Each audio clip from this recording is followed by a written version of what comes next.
Project GT, or Mellow Yellow as I call him. Body's been unbolted before I got the car off a buddy of mine who lost his garage,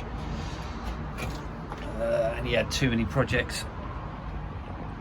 So this is taken off another project.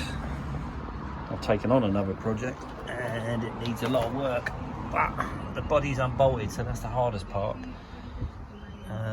Heat exchanger, both sides. That side isn't so bad actually, it's just this side. So we'll see.